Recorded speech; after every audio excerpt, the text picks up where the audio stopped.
Buenos días. Miren, hoy nos vamos a ocupar de Freud, pero quiero hacer dos advertencias, que no nos ocupamos de Freud porque él pertenezca a la escuela de Frankfurt, porque seguimos con esa temática, sino por la influencia que él ejerció sobre algunos de sus pensadores, casi todos, pero especialmente sobre Marcuse, del cual nos vamos a ocupar en la próxima reunión. Y otro comentario que quería hacer es que no nos vamos a ocupar de la obra propiamente referida al psicoanálisis, sino a obras que podríamos agrupar dentro de lo que serían estudios antropológicos, sociológicos o filosofía misma. Se trata de obras como, por ejemplo, El malestar en la cultura, Top Ten y Tabú, Más allá del principio del placer, El porvenir de una ilusión. Pero también quiero agregar que estas obras, si bien las podemos agrupar dentro de lo que es lo antropológico, sociológico, Freud las pensó en su trabajo en la clínica, no como algo separado, por observaciones que le hacía en la propia clínica. En primer lugar, me voy a referir a El malestar en la cultura, donde Freud va a ocuparse, va a desarrollar el tema de los orígenes de la cultura, o sea, del proceso histórico de su evolución desde la prehistoria. Pero digamos, en primer lugar, ¿qué es cultura? Cultura se entiende como la suma de instituciones, de producciones que diferencian nuestra vida de los animales y tiene por fin justamente regular las relaciones de los hombres entre sí y protegerlos de la naturaleza. Bueno, ¿y de dónde parte Freud? Parte de esa sensación de desamparo, de angustia que afecta a todo ser humano, digamos, esa inseguridad, incertidumbre, sentimiento de fugacidad de la vida. Y en contrapartida, la búsqueda como fin central de la vida, la felicidad. Una felicidad que además tiene dos fases. Por una parte, un fin positivo, experimentar sensaciones placenteras, por ejemplo, y un fin negativo que sería por lo menos evitar el dolor. Aquí Freud introduce la idea de principio de placer. Este sería el objetivo vital, o sea, el objetivo de la vida. Sin embargo, esto no parece realizable, porque, dice Freud, el plan de la creación no incluye el fin de que el hombre sea feliz. Pero por otra parte también sabemos todos que la felicidad siempre resulta algo que tiene un momento, un instante, y que siempre está en oposición con lo opuesto, con la desgracia, la que sí es mucho más fácil de experimentar. Todos siempre hablamos más bien de cosas negativas que ocurren más que de la felicidad en sí. Resulta entonces que ante esta situación en que el hombre se encuentra mucho más expuesto al sufrimiento que a la felicidad, rebaje sus pretensiones. Y es así como el principio del placer que rige a la vida psíquica se transforma por influencia de ese mundo exterior que está constantemente amenazando con desgracia en un más modesto principio de realidad. Y que el hombre entonces se sienta feliz por el mero hecho de haber evitado, escapado a la desgracia, al sufrimiento. Veamos pues cómo Freud describe ese proceso. Dice que si en la búsqueda de la felicidad, o sea, de la satisfacción de los instintos, el hombre debe enfrentar obstáculos provenientes del mundo exterior que le producen sufrimiento, parece ser necesario, para evitarlo, influir sobre esos impulsos. No sé, detenerlos, apaciguarlos. Ahora bien, ¿cuáles son esas formas de influir? Todas tienen que ver con un trabajo sobre el individuo, sobre el yo. Por ejemplo, en el caso del monje, el aislamiento voluntario, la huida del mundo. En otros casos, por ejemplo, puede ser el uso de narcóticos. Pero, ¿qué ocurre en esos casos? Tenemos el típico caso de lo que ya expresado por otros pensadores de la Escuela de Frankfurt, Adorno y Horkheimer, en Dialéctica del Iluminismo. ¿Se acuerdan que vimos cómo ellos describían la Odisea de Ulises, justamente Odisea, todo lo que pasaba a Ulises, que para salvar la vida debía sacrificar la vida? Esto es justamente un pensamiento central de estos pensadores de la Escuela de Frankfurt. O sea que se gana la felicidad a través del reposo absoluto. Recordemos, por ejemplo, el episodio del paso de Ulises por la zona por donde habitaban las sirenas. Allí, ¿qué tiene que hacer Ulises? Por una parte, taparle los oídos a los remeros para que no escuchen el canto melodioso. Y él se reserva el goce del canto, pero se debe atar al mástil. O sea, sacrificar la vida sensorial, para salvar la vida. ¿Qué se ganaría entonces? No la felicidad, sino un cierto bienestar a cambio del reposo absoluto, del nirvana. Pero hay otra forma de evitar el sufrimiento, dice Freud, y consiste en el desplazamiento de la libido, o sea, reorientando los fines instintivos para evitar la frustración, esa frustración que nos impone el mundo exterior. ¿Y cómo reorientar? Esto se realiza a través de la sublimación, que puede ser hacia el arte, la ciencia, la religión. Estas sublimaciones parecen más nobles y elevadas, pero claro que su intensidad, comparada a la satisfacción de esos impulsos, es muy atenuada. Todas estas formas de sublimación son justamente lo que constituyen la cultura. ¿Y cómo se ha llegado a esta? Justamente como la cultura no es otra cosa que formas de reacción frente a las fuentes de sufrimiento, que son de tres tipos.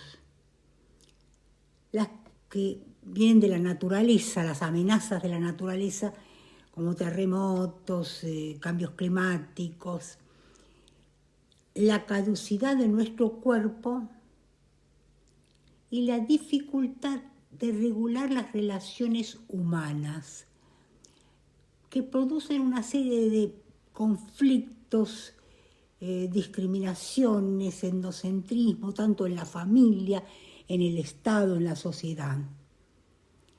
Las dos primeras sabemos que son inevitables. Con la tercera ocurre algo particular, que justamente la cultura, que es el conjunto de instituciones que nosotros mismos hemos creado para que nos protejan y nos den bienestar, se vuelve contra nosotros.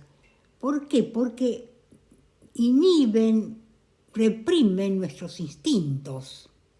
Recordemos que Freud, como decíamos, está elaborando las teorías a partir de la clínica, y es ahí donde él comprueba que las neurosis que él observa en los pacientes eran precisamente consecuencia de las frustraciones que imponían los ideales de cultura y todo este tipo de sublimaciones. Freud está describiendo el proceso de surgimiento y evolución de la cultura, cuyo paso decisivo es la sustitución del poder del individuo por el de la comunidad. Y ahí también la creación de un derecho que obliga a la represión de los instintos y, como decíamos, también a la reorientación de la libido hacia actividades superiores como las científicas, artísticas, ideológicas. Y aquí vamos a encauzar con otra de las obras de Freud que tiene que ver con esta temática antropológica, que es Tótem y Tabú. Allí muestra cómo se va constituyendo una sociedad. El hombre primitivo descubre que está en sus manos mejorar su destino por medio del trabajo y comienza a ver a los otros, al prójimo, a los semejantes como colaboradores, con quienes parece ser bueno vivir en comunidad. O sea, ya desde el comienzo, en los orígenes, existía el hábito de constituir familias. En Tótem y Tabú explica Freud cómo dentro de esas familias el poder del padre se vuelve cada vez más ilimitado y por lo tanto produce una confabulación de los hermanos para producir un parricidio. Pero al cometer el parricidio se ven en la obligación, con fines de sobrevivencia y de seguridad, a establecer una alianza y una imposición mutua de restricciones. Aparece el primer derecho, la primera ley, la ley del tabú. Así la vida de los hombres en común adquiere una especie de doble fundamento. Por una parte, la necesidad del trabajo, o sea, anaqué, que es necesidad, y por otra, la necesidad sexual, el amor. Amor y necesidad se convierten en los padres de la cultura, que van a facilitar justamente la vida en comunidad. Pero sin embargo, el conflicto continúa, conflicto entre familia y comunidad, porque la familia se resiste a renunciar al individuo y la cultura tiende a ampliar ese horizonte, ampliar el número de personas que entran dentro de ella, y por eso al amor sexual le va a poner el amor a todos. Eso, por ejemplo, en el cristianismo, que habla de ama al prójimo como a ti mismo. Pero un amor que en todo caso, que en tanto no discrimina, es un amor atenuado. A esta situación de tensión se suma el hecho de que el prójimo no solamente aparece como un posible colaborador, sino también alguien al quien se puede dar rienda suelta a la agresividad. Porque sabemos bien desde Hobbes que el hombre es lobo para el hombre.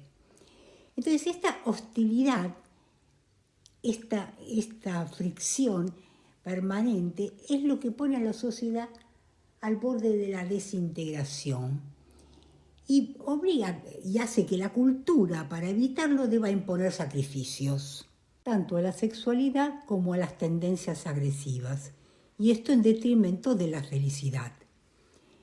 De este modo, el hombre civilizado cambia una parte de su felicidad por la seguridad.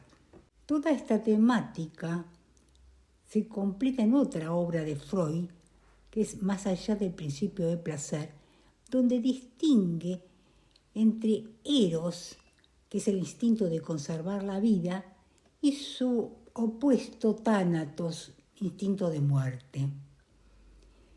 Pero de todas maneras la vida se explica por la interacción entre ambos, porque el instinto de muerte puede actuar persiguiendo por una parte su propia destrucción, pero también una parte se orienta contra el mundo exterior, como impulsos de agresión y destrucción, y en ese caso se pone a servicio del Eros, es decir, para defensa propia. Tenemos entonces que la tendencia agresiva es una disposición innata del ser humano y el mayor obstáculo con el que tropieza la cultura. Pero ambos, junto con Eros, Tánatos, comparten la dominación del mundo. la lucha entre ambos es el contenido esencial de la evolución cultural. Ahora bien, ¿cómo hace la cultura para terminar con esta agresión? Freud trata de estudiar esta cuestión en la historia evolutiva del individuo. Entonces lo que ve es que hay una introyección de la represión. Acá es donde aparece el superyo. La agresión que antes estaba orientada hacia afuera, hacia el otro, es ahora dirigida hacia sí mismo, o sea, el interior, y asume la función de conciencia, que es ese superyo. Y esa tensión creada entre el superyo y el yo crea un sentimiento de culpa o mala conciencia, que se manifiesta también bajo la forma de necesidad de castigo. El proceso cultural entonces domina a esa inclinación agresiva del individuo, haciendo que éste resulte, digamos, controlado por una instancia que está alojada en su interior, que es el superyo. Y así es como esa inclinación sádica se transforma en masoquismo. Luego Freud vincula todo esto también con lo que había planteado en Tótem y Tabú, acerca del parricidio, porque justamente fue ese crimen el que produjo el sentimiento de culpa. Porque de hecho los hijos odiaban pero al mismo tiempo amaban al padre. Y allí es donde se revela esa lucha eterna entre Eros y Tánatos, que se exacerba cuando el hombre quiere vivir en comunidad. La neurosis obsesiva, por ejemplo, así como otras formas de neurosis, que justamente Freud está viendo en la clínica, son las formas en que se manifiesta en nuestra sociedad el sentimiento de culpa, que no sería sino una variante de la angustia del miedo al superyo. Como vemos, toda esta temática que plantea Freud es algo que tiene que ver, como a él más le interesa, con la clínica, pero también con la condición humana en general. Es un carácter universal, y es en este sentido más universal, pero también ligado a la sociedad capitalista, que lo va a tomar Marcuse, como lo vamos a ver en la próxima reunión. Y ahora, como siempre, renuevo las recomendaciones de que me hagan comentarios, que me pongan like, que activen la campanita, y nos vemos entonces en la próxima para hablar de Marcuse.